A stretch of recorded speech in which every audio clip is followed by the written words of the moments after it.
So, Amita Balasundaram messaged me. I apologize about the pronunciation of that, of course. Judging by my face, it looks like I should be able to pronounce that correctly. However, English accents do destroy pronunciations of other languages.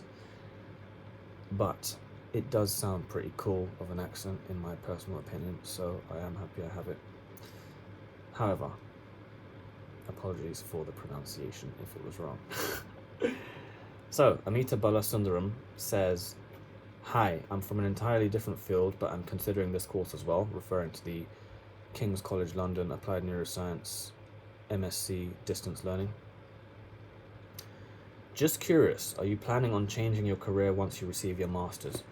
Absolutely I am. I'm looking to move into neuroscience, well, more psychology and psychiatry, but having this applied neuroscience perspective, I believe, is quite good and quite an interesting take.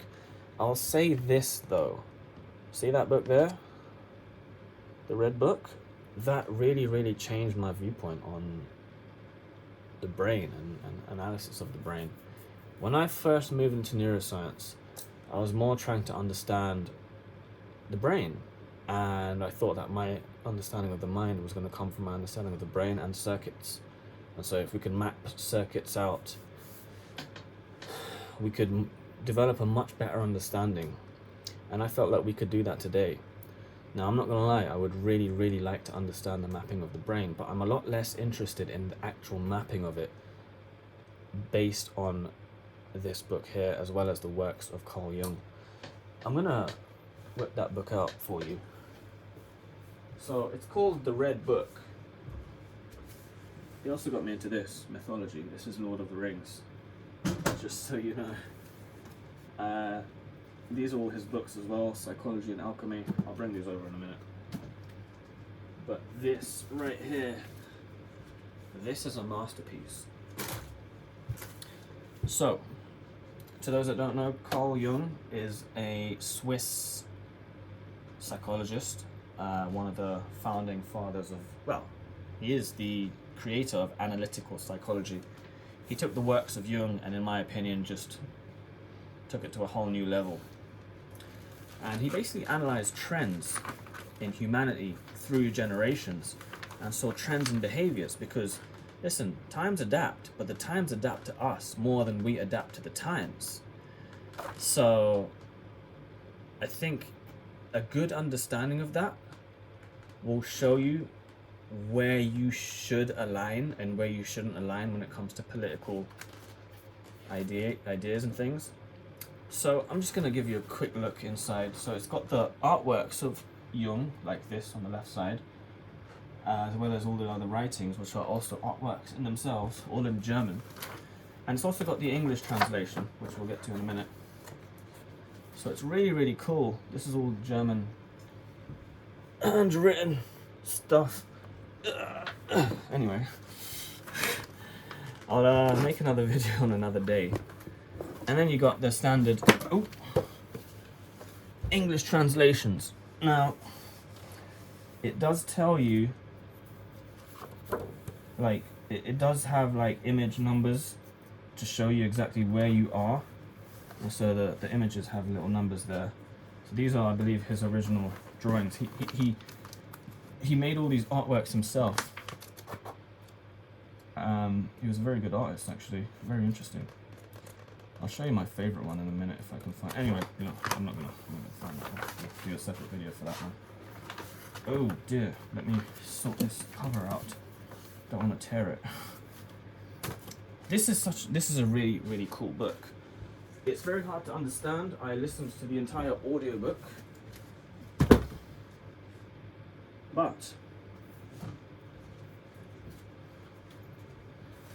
this is the one I'm reading right now. Archetypes in the Collective Unconscious. But then this is one I'm going to move on to, Psychology and Alchemy, as well as Psychogenesis of Mental Disease, and I've got Ion over there, which is very important as well. It's actually important to learn to read this one and have this one at hand, which is why I bought this one, and Ion as well, where in Ion he talks about concepts like the shadow and things like that, and they all link into each other. But if you're new to Jung, I would recommend this one, The Undiscovered Self. It's very, very easy to get into. It's a lot more easy to understand. And another one that was easy to understand,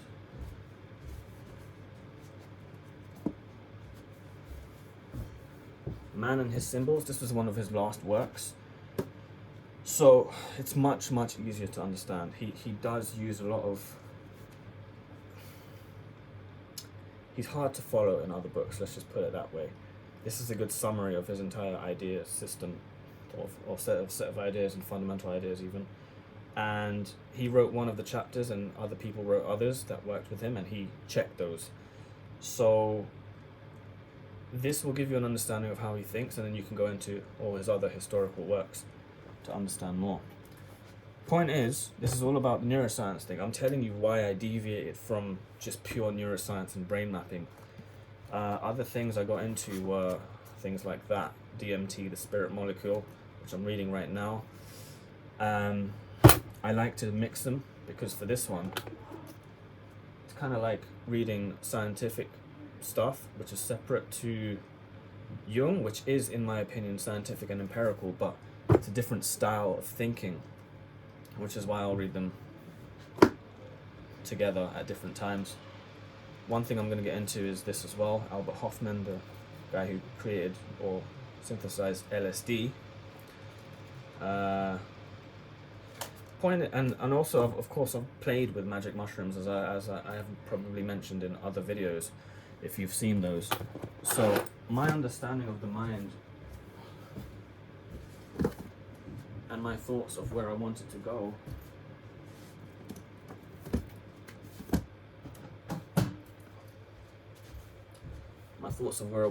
with this drastically changed throughout my early modules of neuroscience, applied neuroscience even, because I just felt that there's more to just mapping the brain in terms of actual application.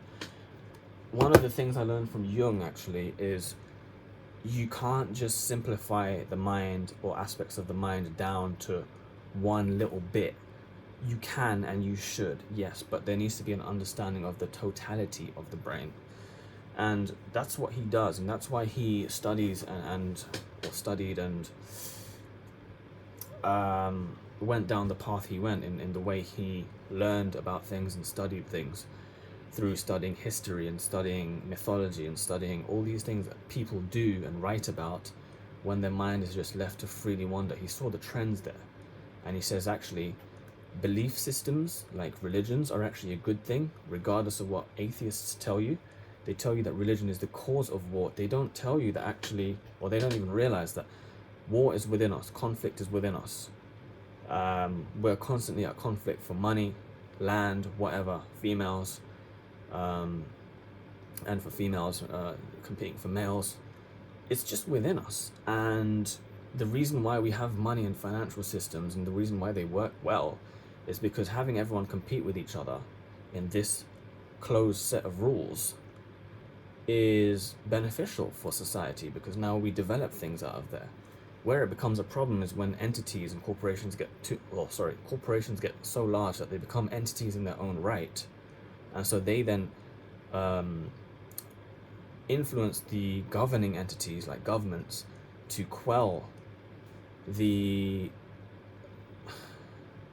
or competing factors like natural compounds, for example. The reason ketamine is illegal is because it can't be patented. That's just a fact. The only ketamine that they've actually legalized is ketamine that has been made a certain way, but it's literally ketamine, and that should tell you enough as it is.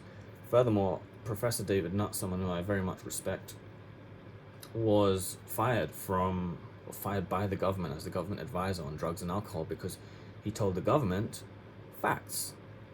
He told them, and in public as well, that MDMA, magic mushrooms, LSD, and marijuana are some of the safest drugs you can use in terms of damage to self and damage to others. The most harmful is actually alcohol.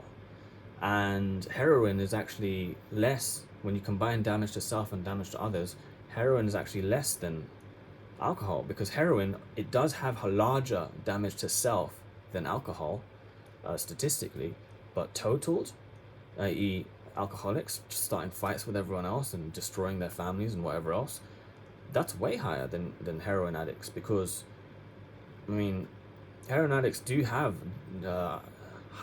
damage to others as well, but the problem or the difference is that a heroin addict is shooting up and he's not really going and hurting people, let's say. And I'm not saying it's a good thing, I'm just saying that that is why that data might surprise you. This is one of the explanations. A heroin addict will shoot himself with heroin and then just lie there doing nothing, whereas an alcohol guy will drink and will get rowdy more likely, and he will be around other people and someone will say something or someone will do something and they'll start fighting, which is what explains harm to others a bit more effectively to those that weren't really paying attention to the idea in the first place and just saying, oh, how dare you say something like that. Cigarettes as well are way more harmful than mushrooms and MDMA, and they fired him for that. And actually that's one of the reasons why I don't really trust governmental viewpoints on things. And when their health guy says, hey, take this brand new gene therapy, well, I look back at that time when David Nutt was fired for saying MDMA was safer. I mean, he's the neuroscientist head of Imperial, or the neuroscience head of Imperial, so if anyone knows about that stuff, it's him, not the government. Point is, yes, back to your question, yes, I am going to leave my current career, and I don't know how effective applied neuroscience will be at getting career options out, but for me, I've got my own unique take on where I'm going to go in places. It's more getting the information. This is the only place to get the information, which is why I'm getting it here. I'm not really happy with the way they run the masters itself. I'm not really one of those major complainers either. I'll complain about something when it's a problem, but I won't go out of my way just to complain to get some kind of narcissistic gain out of it. There are issues with the masters itself, but because there's no competition, there's no one else offering an online alternative to the applied neuroscience masters. For that reason, it does have issues that don't really need to be addressed from their perspective, and I've made it quite clear what issues I have in other videos. So it's more about the way it's run rather than the content itself. And for content, there was one module which was terrible, which was mental health in the community. That was one of the worst modules I've ever done for anything. Like, it only got interested in week 5, but generally speaking, it was so crap. It was so crap. Anyway, for me, it's about the totality of the mind, and I like what he says in his books. Like I said, he's analyzed mythology and religion, and he says that it's better to have a belief system, like a religious belief system, because what happens when you take that away is the spiritual part of your psyche is not as occupied as it once was. And he believes that there is a spiritual part to the psyche, which evolutionary biologists will probably disagree with, and they'll say, why, there's no empirical evidence of that. But I mean, their entire theory, from where I am looking at it right now, and I believe in evolutionary biology, just so you know, it's about, well, we can prove that some species have adapted over 40 years or 50 years, because we can analyze them over that period of time, or have analyzed them over that period of time, and we can see changes in them, absolutely. So now we infer the entire history and say, okay, that's how evolution has worked.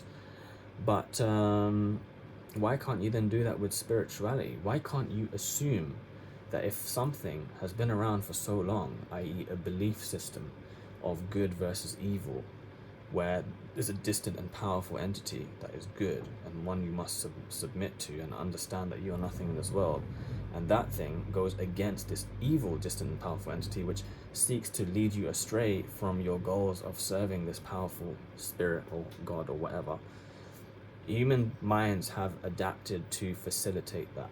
I do genuinely believe that, and we can see that in behaviors, because what Jung says is the moment you take that away from individuals, they find atheism, of course, And then they find every other ism. They find materialism, they find communism, socialism, all kind of racism and anti-racism now. And what do all these things, feminism, what do all these things have in common? They have a distant and powerful oppressor that seeks to lead you astray from your goal of attaining whatever it is you want, whether it be finances or rights or what else? Well, it's mainly those things actually. It's mainly money and power that they seem to have an issue with. And what they do is they suck in people from the groups that associate to them in some way. So for feminism, it's women, and for racism, it's whichever side. So you can bring the white boys in to say, hey, these immigrants are coming in to take your jobs, and you can bring the black boys into the other side and say, hey, these white dudes are not allowing you to earn what they earn, and so therefore you have a problem with that, or you should have a problem with that. And all these things have in common is a distant and powerful evil entity, which today has been easily summarized into something simple, which is the cisgendered white man, whatever the hell that even means. And the good entity is the leaders of this campaign, or this ism that you're following, and that good entity is going to go and tell this other good entity, this is going to create this amazing entity called the perfect government that is going to do exactly what this good entity wants you to do. So, you know, the leader of this ism might even be your prophet, and he appeals to this unheard of and unseen and undiscovered perfect government that is going to somehow magically come up with money and give free money to all these other little groups that say that they're oppressed. And that's how they lead you astray. They that's literally religion in a modern sense. Like, they don't believe it's religion, and they think that they're free of rituals, and they think that they're free of everything, but their modern rituals are protests. And if they don't want to protest, then they'll share a few things on social media, and that's their way of feeling close to a collective of people. Now, I probably mentioned this in another video, but I'll illustrate why it's better to stay with the spiritual, religious aspect than to lead yourself away from that and succumb to whatever new belief system is given to you. The thing is, right, when you have the belief system, you are nothing in the eyes of this something that you can't see, right? And you just blindly follow the rituals and you become disciplined. The reason why it's important to do this is because, the reason why you might want to follow one of these belief systems is because these have passed through generations and have stood the test of time. They started from nothing and really, really grew, and the reason why is because they appealed to certain parts of the psyche in such a perfect way that they moved on to develop and be taken up by individuals and spread that way. And yes, some will say, yeah, some were done by force, absolutely. But the reason why they continue to grow going forward is because actually after the forced period in certain regions of time, which were not good, just so you know, I'm not saying that they were good, I'm just saying that they were part of the time, and that's what the people of those times did. But even after that period, the religions and belief systems just continued to grow, and so therefore there is value there. Now, when someone comes along and says, I've created this new system, right, because here's my evidence of oppression for generations, and yeah, therefore you must believe this, and anyone that doesn't believe this is either a sexist or a racist or a immigrant lover or whatever the hell, right? And they label you that way. We don't know how well these new belief systems are going to work. We don't know how successful they will be. We don't know how good those people that are drawn to this will be. And in fact, Jung even says that what happens is each generation, there's always something in place where people come and they say, hey, this is your problem, and therefore you must fight for this. And those that are the least spirited and those that have the most to relate to that subject are more likely to step away from spiritual rituals, like church going or meditation or or mosque attending or whatever, right? Prayer. And they're more likely to come along and protest or express emotions in front of this powerful government or whatever, and appeal to the government to crush opposing entities. So, that guy is very interesting to summarize.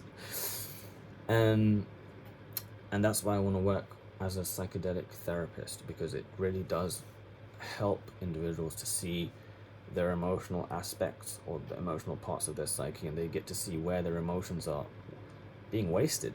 And let's not forget where that language actually developed to express emotions and be able to suppress some emotions in some way. But those emotions have to be satiated eventually. And language developed from that. It didn't develop to overcome our intrinsic emotional desires for status and attainment of food and whatever else. Language is just an extra tool, and a great book to really change your views on on what language is that one up there, right? This one, obviously you can't see that.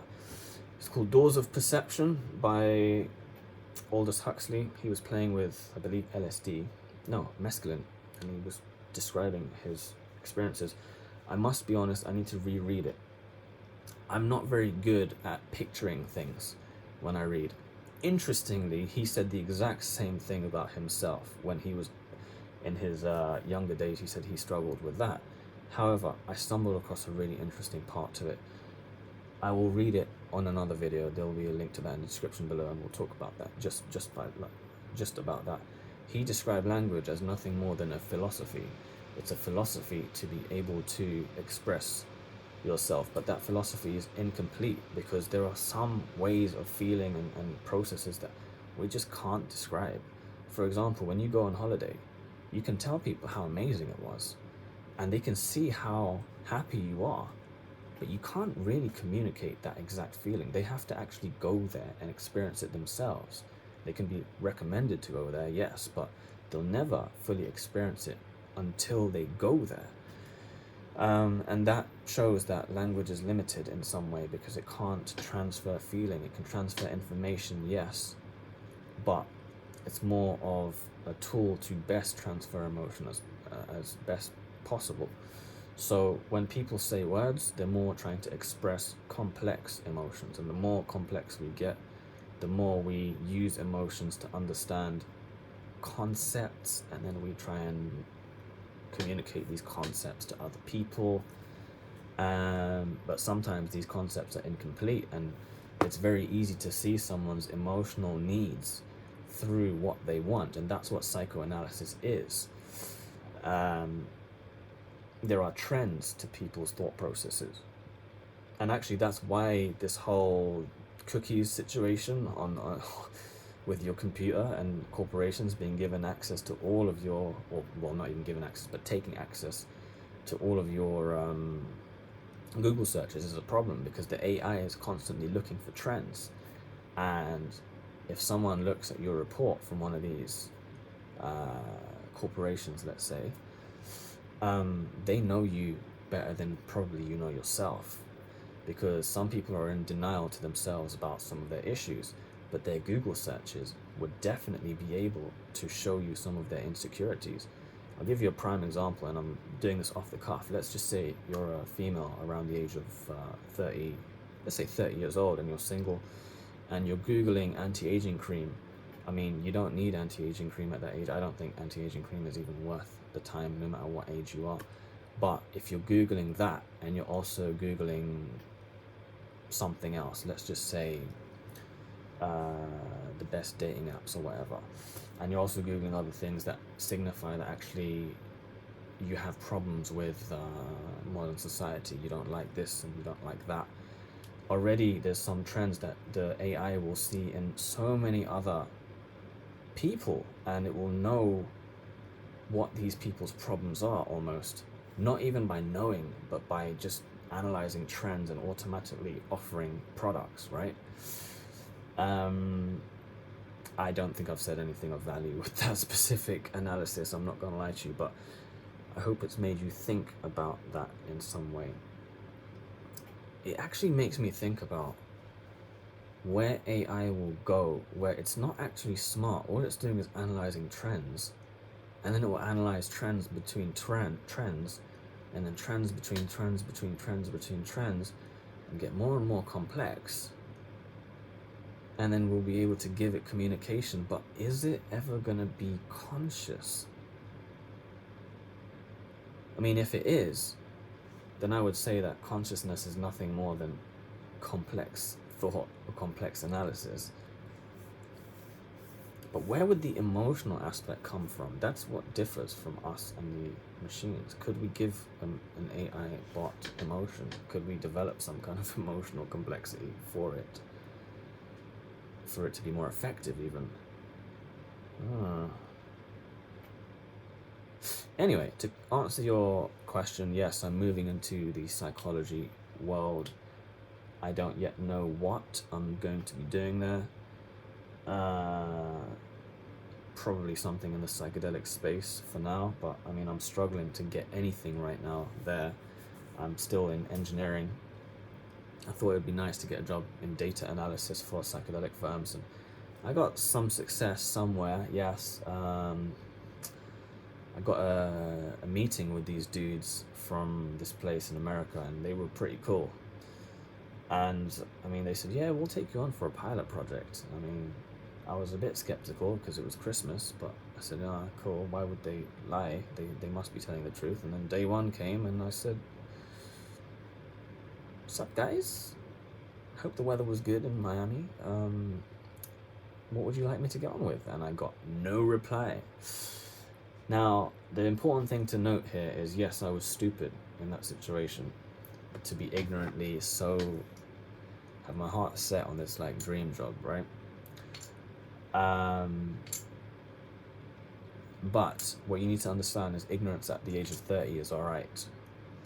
Because at the age of 30 you have some years of experience and you have some stuff that you can prove that you can do, and I just literally slotted straight into an engineering company a few weeks later, and money's good there doing what I do, so it worked out alright.